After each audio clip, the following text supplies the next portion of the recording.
My boss paid for my apartment when I was broke. Now he's using our security footage to blackmail me. I'm a 27-year-old woman named Melissa, and 3 months ago, I thought my life had finally taken a turn for the better. After years of grinding through temp jobs and sharing moldy studios with strangers, I landed a full-time marketing position at a mid-sized tech company in Paris. The salary wasn't amazing, but it was stable, and for the first time in years, I could imagine a life where I wasn't constantly checking my bank account before buying groceries. My boss, Mark, was one of those charismatic, confident types. Late 40s, always in a crisp suit, the kind of guy who never seemed to blink. During my first week, he took me out for coffee. Told me I had potential. That he'd seen 100 people come through the doors, but I was different. I remember feeling flattered. Seen. It was almost paternal, the way he spoke to me. Then, 2 weeks into the job, everything spiraled. My roommate bailed on our lease out of nowhere and left me with 3 days to find a new place. I panicked. There was no way I could afford a deposit, movers, and rent in Paris on such short notice. I was going to end up homeless or stuck sleeping on someone's couch. I broke down in the office one evening, trying to hide in one of the empty meeting rooms. Mark found me. I don't even know how long he'd been watching the cameras before stepping in. He walked in with a glass of water and said, "You don't have to cry alone." Then he offered to help, told me he had a furnished studio apartment he rarely used, just a small place near the 11th, he said, and that I could stay there just until things stabilized. At first, I refused. It sounded too good to be true. But he insisted. Said it was no trouble, that it'd just be sitting empty otherwise. I was desperate. I moved in the next day. It was clean, minimalist, and surprisingly nice. High ceilings, security cameras in the entrance for safety, and all the utilities were included. I thanked him 1,000 times. I even texted my best friend Clara that maybe, just maybe, things were finally looking up. And for a while, they were. Mark started treating me differently after that. More personal, more involved. He'd bring me coffee every morning. Compliment my outfits. Touch my shoulder when passing by. I didn't know how to respond. I wasn't comfortable, but I didn't want to seem ungrateful. After all, I was living rent-free in his apartment. I felt indebted. One night, I invited a guy over.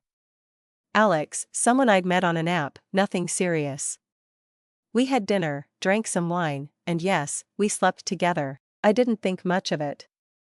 I was careful, discreet, and respectful. The next morning, I found a printed photo taped to my front door. It was a still image from the hallway camera. Me kissing Alex outside the apartment. No note. Just the picture. I felt sick. I texted Mark, asking if he had access to the building's security footage. He called me right away. Calm voice. Almost too calm. He said, "You should be careful who you let into your life. Especially when you're staying somewhere out of kindness." I didn't know what to say. I stuttered something about privacy, but he cut me off. Technically, it's still my property. Just looking out for you. That week, he asked me to dinner. Not as a boss. Just friends, he said. I made an excuse. He asked again 2 days later. I refused again. The following morning, I found another printed photo. This time, it was from inside the apartment. Me, asleep. Alex, shirtless, walking to the kitchen. I hadn't seen any cameras inside. I started shaking. I called Clara in tears. She told me to get out, immediately. But I didn't have money for a new place. My first paycheck wasn't coming for 2 more weeks. I started pretending to be sick so I wouldn't have to go into the office. Mark sent flowers. Called me every day. Left messages like, "You shouldn't shut out the people who care about you." Then, on a random Tuesday afternoon, he sent a single message that made everything spiral. "If I send the wrong clip to HR, your job might not survive it. Want to talk tonight?" My heart stopped. He was threatening me. I didn't even know what footage he had, or how far it went. I felt like a prisoner in my own home. That night, I started packing a bag. But I made a mistake. I'll explain what happened next in the following part. I was shaking so badly I dropped my toothbrush in the sink. I had no idea where the hidden cameras were, or how long he'd been watching. Was it just the hallway? The living room? The bedroom? Had he seen everything? I packed what I could into a small bag: laptop, chargers, some clothes, toiletries, and tried to leave quietly. The plan was to crash at Clara's place until I could sort things out. But the door didn't open. I tried the lock again. Nothing. Mark had changed the code. I froze. My skin went cold. I'd never asked about the code system, assuming it was standard, part of the building. But no, this was his apartment, and apparently he had remote access. I didn't even know who to call. The police? And say what? My boss gave me a place to live, and now he's blackmailing me with footage I didn't know he had? I didn't have proof. Just 2 printed photos and a series of veiled threats. So I called him. He answered instantly. "You trying to leave already?" he said, calm, amused.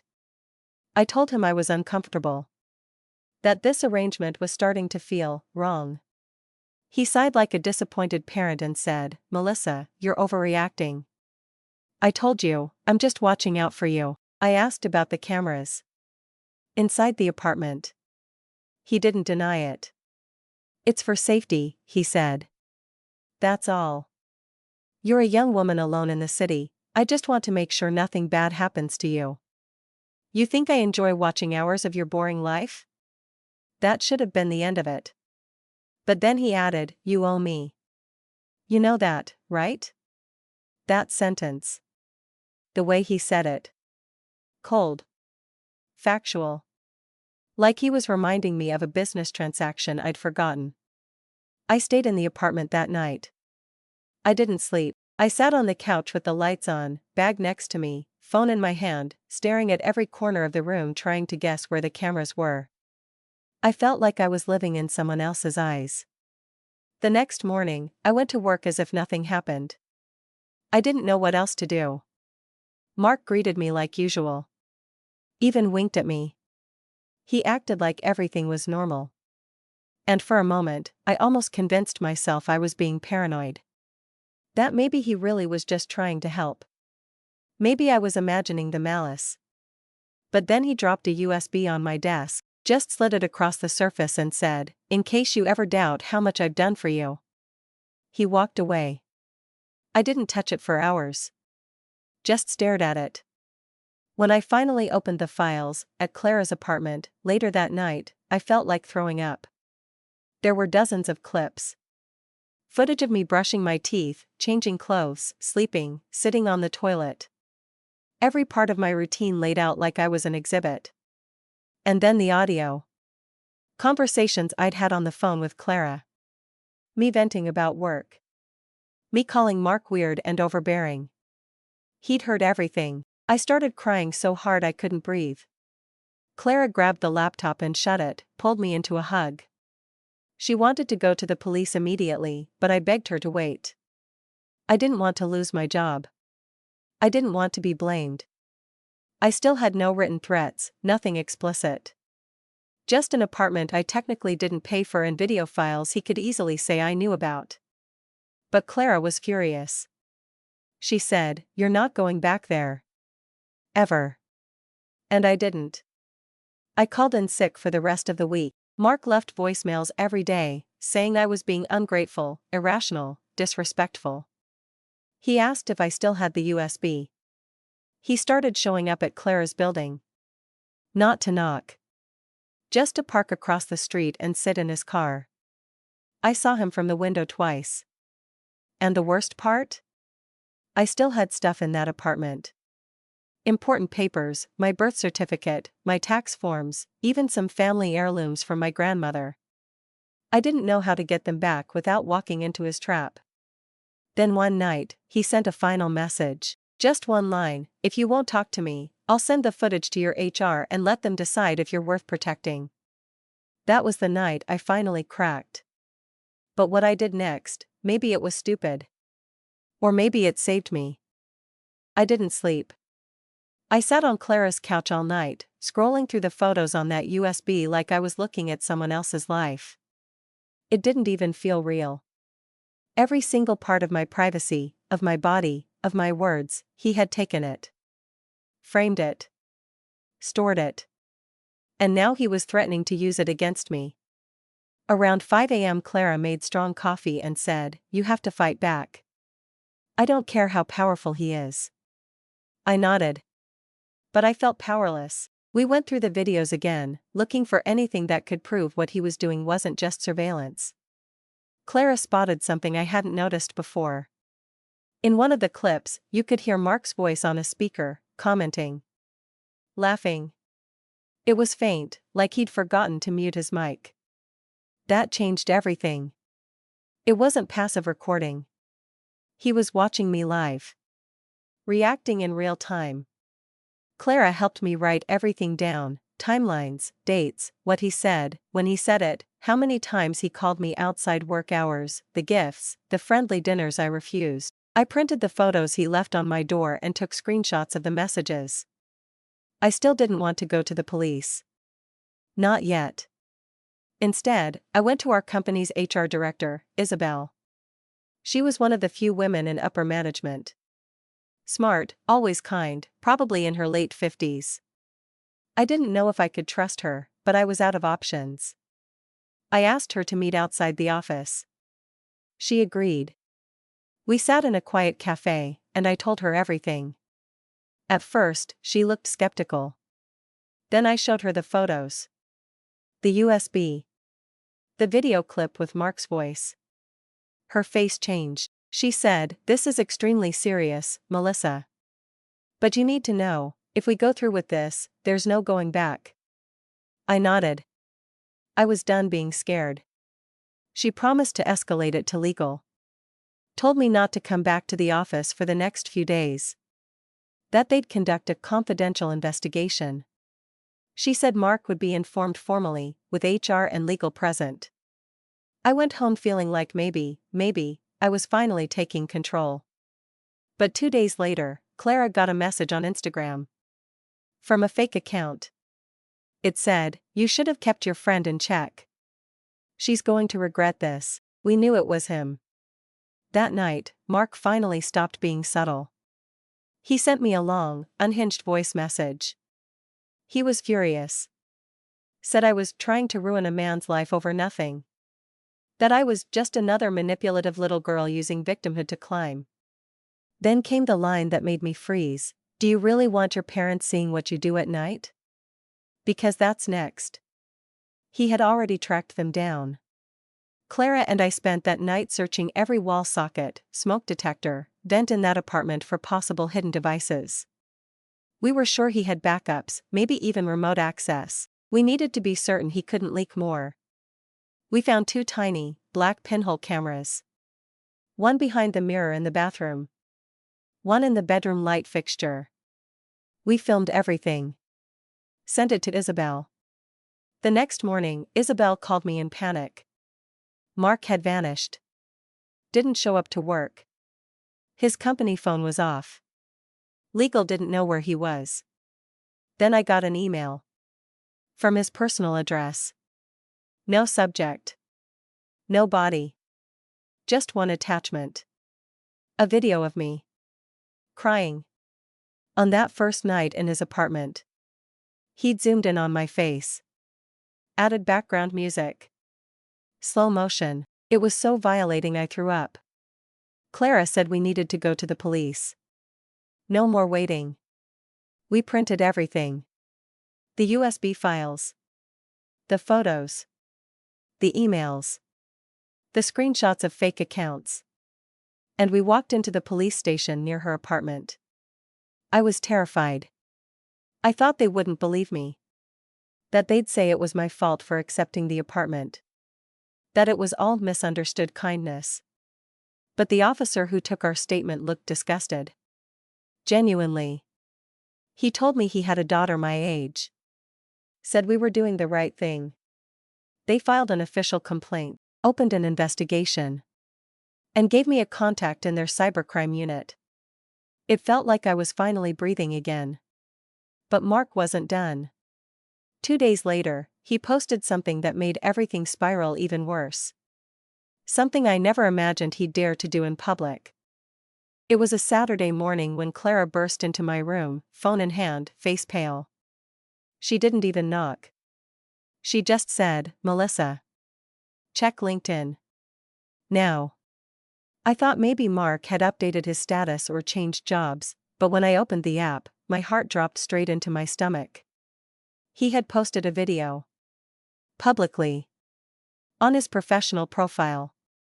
A video of me. It wasn't explicit, at least not in the literal sense. No nudity, no audio.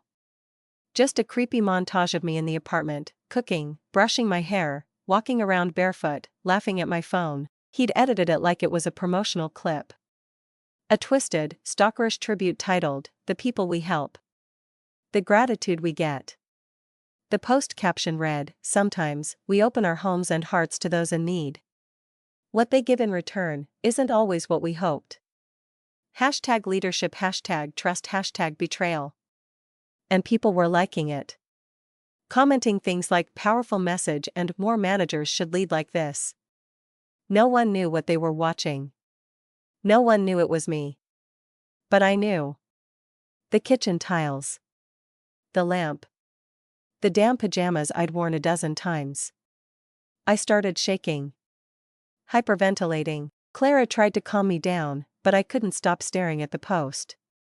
It had already been up for 4 hours. Over 800 views. God knows who had saved it. I called Isabel from HR in a panic. She answered on the second ring, completely stunned. She said she hadn't seen it yet, but she promised their legal team would act immediately. That it was grounds for immediate termination and a restraining order. But I wasn't thinking about the company anymore. I was thinking about everyone in my life who might come across that post and recognize me. My coworkers. My friends. My parents. That's when I realized he didn't care anymore. Mark wasn't just trying to control me quietly. He was going public. Rewriting the narrative before I could defend myself. Painting himself as the generous savior. Me as the ungrateful snake. Clara and I flagged the post, and I contacted LinkedIn's abuse team. We sent the police an urgent update. But things take time. Reports need review. Legal processes drag. Mark was faster. By that evening, he had created a Medium blog post. Same title. Same video. This time with more context, his version of the story. He wrote about how he offered housing to a struggling employee out of kindness, how she abused his trust, brought dangerous people into his home, defamed him, and then blackmailed him with false accusations. He never named me. But anyone from our office, or even people in our industry, could piece it together. The timeline. The job title. The city. I felt naked. And then, the text started. Anonymous numbers. Messages like, "You're disgusting. You should be grateful he didn't throw you out sooner. Wow, using men to get a free ride? Classic. Slut." Somehow, he'd leaked my name without ever saying it. Maybe a burner account. Maybe Whisper Networks. I don't know. But I was suddenly the villain in a story I never wrote. Clara shut off all my social media that night. Changed my passwords. Blocked unknown numbers. I called my mom the next morning. Told her everything. She cried. Not because she didn't believe me, she did, but because she hadn't known how bad things had gotten. She offered to come stay with me. I told her not to. I didn't want her to get pulled into this. But deep down, I was breaking. HR called the next day to say Mark had been formally terminated. The legal team had issued a cease and desist. The company was cooperating fully with the police. But that didn't undo the damage. The LinkedIn post was finally taken down, but by then it had been reshared over 30 times. His Medium blog? Still live. Still getting clicks. When I tried applying to other jobs, recruiters Googled my name and paused. I could feel it. The hesitation. The silence. Mark had already poisoned my reputation. And he wasn't finished. The last thing he did, before disappearing again, was send an envelope to my childhood home. Inside were 3 things: a USB key, a screenshot of my old resume, a handwritten note that just said, "You started this. Let's see who ends it." And that's when I knew. This wouldn't stop until I made it stop. I didn't open the USB. Not this time. I couldn't. I handed it directly to the cybercrime officer assigned to my case, Officer Bremond, who I'd already met twice. He had this calm, watchful way of speaking, like he'd seen worse. Maybe he had. Maybe that's why, when I handed him the envelope Mark had sent my parents' house, he didn't blink. Just said, "We'll analyze it. Don't touch anything else you receive from him." That night, I took a long shower and just cried under the water. It had been over 2 months since Mark first helped me, and I couldn't remember the last time I'd felt safe. Every time I closed my eyes, I saw red recording lights. Every room I walked into, I scanned for hidden lenses. My body wasn't mine anymore, it belonged to the memories he'd stolen and the twisted edits he'd made. Clara offered to go to the media. "We could expose him," she said. "He can't get away with this." But I wasn't ready for that. Not yet. I needed something concrete, undeniable. A full picture of how far he'd gone, not just clips and fear. That's when Isabel from HR messaged me again. She told me something I didn't expect. "I probably shouldn't say this," she wrote, "but you're not the first." I stared at the screen, heart pounding. I called her immediately. She answered with a deep sigh. Said there'd been another woman. A former assistant of Mark's, 4 years ago. She'd quit suddenly. No explanation. Refused to talk about it. Legal never pursued anything. But Isabel said she always felt there was something off. I asked for her name. Isabel hesitated but gave it to me, Pauline. Clara and I spent 2 hours finding her on Facebook. Private profile, almost no photos, but her LinkedIn was still active. She'd changed industries completely, working at a bakery now, no mention of tech. I wrote her a message. Explained who I was.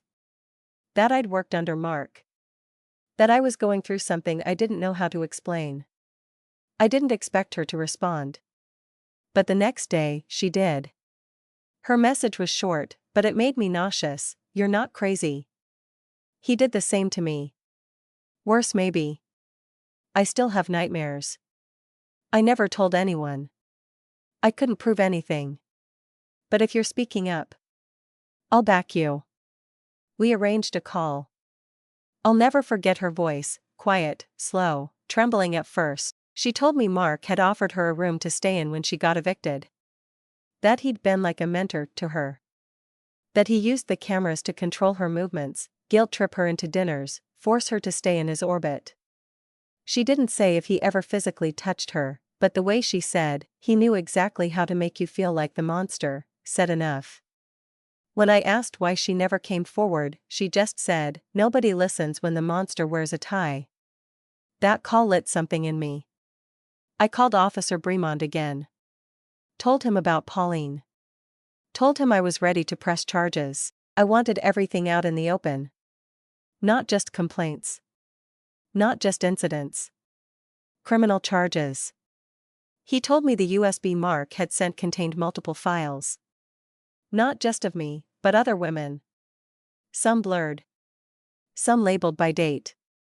One folder was named projects. Another errors. That's when the scope of it hit me. This wasn't just a perverted obsession. This was something Mark had systematized. Officer Bremond said they were opening a full investigation.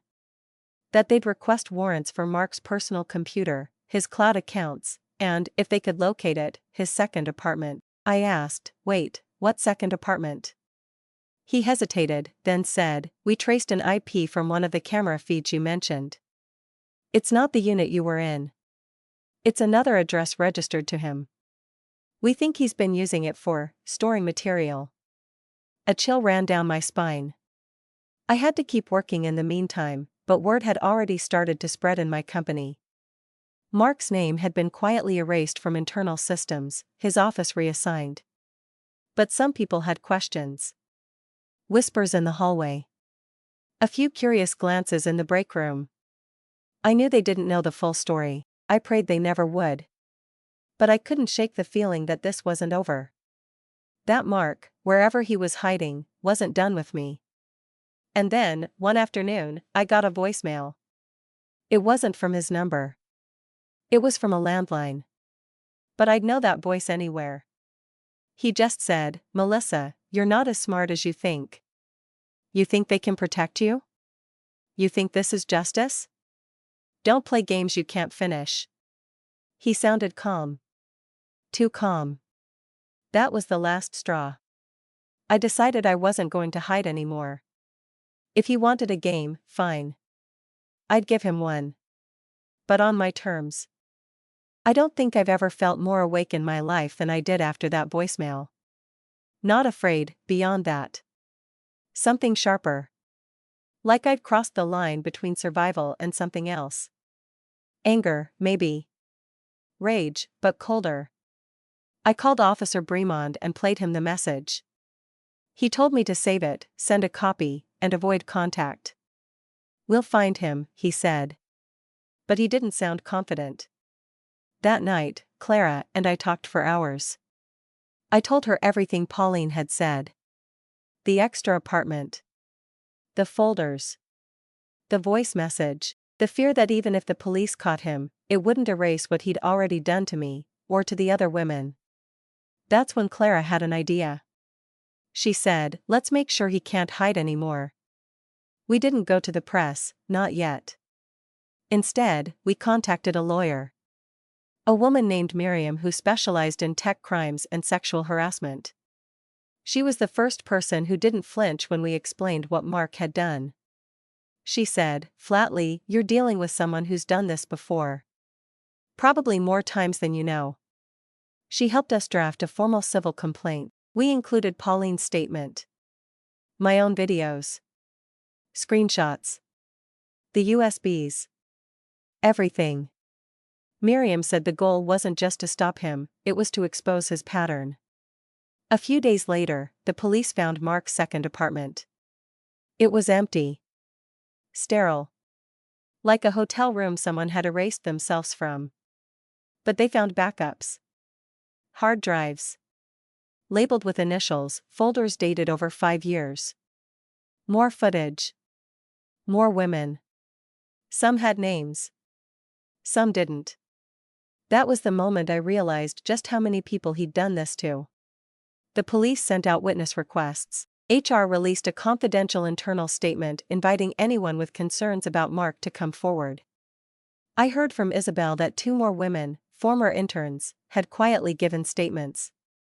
One of them, barely 22, said Mark had installed a security app on her phone when she lived in his guest house. She'd deleted it after she quit, thinking it was nothing. It wasn't nothing. The app gave him remote access to her camera. Her mic. Her location. Mark hadn't just crossed boundaries, he'd destroyed them. Meanwhile, the media finally caught on. Somehow, word leaked. I suspect one of the interns talked to a journalist off the record. But suddenly, articles started circulating. Tech executive accused of surveillance abuse. Paris boss under investigation for targeting female employees. My name wasn't in them, but I was in every headline, every subtext. Mark vanished again.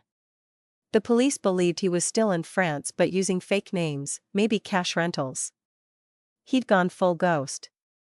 But even in hiding, he tried one more move. One of the video files from the hard drives, one the police recovered, was edited. Not raw surveillance. This one was manipulated. It looked like me. But the angles were off. The clothes weren't mine. The face was blurred. But the voice, my voice, was edited in. Cut together from clips, voicemails, old calls. It was a deep fake. He was building something. The cybercrime unit confirmed it. They said it was incomplete, but advanced. Not the work of an amateur. We think he planned to release it. Maybe as revenge. Maybe as insurance. Maybe just to destroy me. That's when I broke again. I spent a night at my mother's house, curled up in bed like I was 12. I couldn't sleep. Couldn't eat. I kept replaying the voice message, his calm tone. The promise behind the words. Clara stayed in my apartment, just in case. She'd installed a new security system, one I chose myself, and blocked all unknown numbers from my phone. But I couldn't shake the fear. Miriam called the next morning. She said, "There's enough now. The state will open a criminal case. This is no longer just harassment. It's digital rape, invasion of privacy, image-based abuse." She said the words like a war drum. Like a declaration. I cried. But this time, it wasn't just from fear. It was relief. Rage. Power. He was going to be hunted, but even with all that, even with legal teams, police, media pressure, I still wasn't ready for what came next. Because someone I loved, had known what Mark was doing. And they never told me. It was Clara who told me. She didn't mean to, not exactly. We were having lunch in her apartment, something quiet after the chaos of the past few days, and she was scrolling on her phone. Then she froze mid-sentence. I looked at her. What? She hesitated, then turned the screen to me. It was a photo, Mark, from a few years back, laughing at a dinner table. Next to him was someone I knew. Someone I loved. My cousin Antoine. Not just family, he was like a brother growing up. We'd spent every summer at my grandparents' place together, playing in the river, watching old DVDs. He was one of the only men I trusted. He'd even helped me get my first internship in the city. And there he was, smiling next to Mark. I felt the blood drain from my face. Where is that from? Clara scrolled down. The post was from Antoine's old Facebook. A dinner party. 5 years ago. Hashtag networking family. I called him immediately. He didn't pick up. So I went to see him. He lived across town, in a modern loft I'd only visited once. He opened the door with a smile that disappeared the second he saw my face. "You knew him," I said. No hello. No smile. Antoine stepped back. "Camille, yeah. I worked with him years ago. He was in my startup incubator." "You knew what he was like?" His eyes shifted. "I didn't know anything illegal. He was intense, sure, a bit predatory, maybe, but I never." "You knew he filmed people. You knew about the apartment. Don't lie." He looked at the ground. "I heard rumors, okay? Just rumors. Back then I didn't believe it. Did you warn me? Did you say anything when I told you I got hired at his company? When I moved into the apartment?" His silence said everything. "Antoine," I said, my voice breaking, "I trusted you. You let me walk straight into it." He tried to justify himself. Said he thought Mark had cleaned up, that he didn't want to ruin my new job. That I seemed happy, finally stable. Stable. That word again. As if peace was more important than truth. I left without saying goodbye. Back at Clara's, I sat on the floor for a long time. Just numb. I had been watched, controlled, violated. But somehow, knowing someone close to me could have stopped it, that made it worse. Mark had always been a predator. But Antoine, he'd been my safety. Now I had none. That night, I got another email. Not from Mark, from an anonymous address. Just a link. Clara begged me not to click it. I did anyway. It was a private video, hosted on a foreign server. It showed me, walking around the old apartment. The bathroom. My face blurred slightly, like an attempt to disguise me without really disguising me. The title was in French, She Owed Him. It had views. Dozens. Then hundreds. I screamed. Through my laptop. Clara unplugged the Wi-Fi, called Officer Bremond in the middle of the night. They traced the server to Moldova.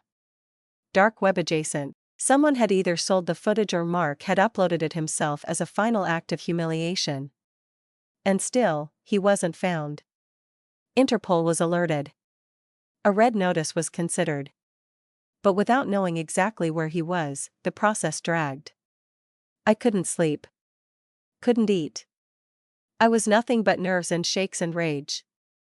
The next morning, Clara found me sitting on the kitchen floor with scissors in my hand. I wasn't hurting myself. I was cutting every piece of clothing I'd worn in that apartment into ribbons. It's like I can still feel him looking, I said. She hugged me. Didn't say anything, just stayed. Then I got a call, from an unknown number. I picked up. A woman's voice said, I was one of them too. He recorded me in 2018. I just saw the article. I thought I was alone. And then another message. And another. By the end of the week, 7 women had contacted me. Some anonymous. Some shaking, crying, telling their truth for the first time. We started a group. Just a private chat, at first. Then a call. Then a plan. We were going to take him down. Not just legally. Publicly. Permanently. We were done being silent. And I was done being afraid. We called ourselves Les Invisibles. Not for the sake of drama, but because that's what we'd been, hidden, edited, watched without our consent. 7 women, soon 10, then 14. Different ages, backgrounds, jobs. Some had only worked under Mark a few weeks. Others had been part of his inner circle for over a year. One of them, Eleanor, had moved in with him when she was 19. She thought he was her mentor. He'd filmed her too. We met virtually, on encrypted platforms recommended by Miriam, the lawyer. She coordinated everything, statements, affidavits, the timeline of Mark's abuse. With the new testimonies and the servers linked to Moldova, the case moved fast. Interpol was officially involved now. Still no sign of Mark. But then something shifted. A journalist from Le Monde contacted Miriam, saying she'd been tipped off about our group. Not by one of us, by someone in law enforcement. At first we panicked. We weren't ready. But after a vote among us, we decided we wanted our story out. Not in pieces. Not blurred. Not as rumors. But our words. Our truth. The article dropped on a Monday. Front page of the digital edition. Title, The Boss Who Watched, Inside a Decade of Silent Surveillance. They didn't name all of us. Only those who consented. I was one of them. I used my full name. Camille Rousseau. The backlash was instant and overwhelming. Messages of support. Outrage. Former colleagues stepping forward to say they suspected something, or always felt something off. Some apologized. Others stayed silent. Mark's LinkedIn, Medium, and every trace of his online persona were nuked within 48 hours. His bank accounts frozen. French authorities issued an arrest warrant that went public in over 12 countries, but even then, we didn't stop. One of the women in our group, Mathilde, had a friend in cybersecurity. He helped us compile every video, audio file, deepfake, and AI-generated content Mark had ever created. We turned it into an encrypted dossier and submitted it to France's National Data Protection Authority. They launched a digital privacy investigation, separate from the criminal case. It was the first time in French legal history a man was being charged simultaneously for sexual coercion, cyberstalking, digital manipulation, and intimate image abuse at this scale. Weeks passed. Months. I started to sleep again. Eat again. Laugh again, a little. Clara and I moved to a new place. It was small, with nothing fancy. But it was mine. My walls. My locks. No hidden cameras. No borrowed kindness with strings attached. One morning in April, I woke up to a call from Officer Bremond. I answered, bracing for bad news. But he said, "We got him." Mark had been hiding in southern Spain under a fake name, working remotely in cryptocurrency. They caught him thanks to a facial recognition ping at a digital nomad co-working space. He was already in French custody. When I hung up, I collapsed to the floor and just cried. I didn't even realize Clara was behind me until she wrapped her arms around my shoulders. He was in jail. That night, all of us, less invisibles, got on a video call. No makeup, no filters. Just women who'd survived. We toasted with cheap wine and herbal tea. We cried. We laughed. And then we planned something else. A foundation. A digital education platform. Workshops for young women entering the workforce. Know your rights. Spot the signs. Protect your devices. I didn't expect the healing to start there. But it did. Mark's trial is set for the end of this year. He's facing decades in prison. But no sentence will give back what he stole from us. Still, we're free now. Free of the guilt. The shame. The cameras. And I guess I'm proud. Proud that I spoke up. Proud that I didn't stay silent. But some nights, when it's dark and too quiet, I still check the corners of my ceiling. Just in case. Just in case he wasn't the only one. I'm trying to move on. I really am. But after something like this, I don't know if normal is ever coming back. I don't know if I'll ever trust help again. Or kindness, or even my own judgment. I want to. But I don't know how. I honestly don't know what to do next. Follow me for more stories.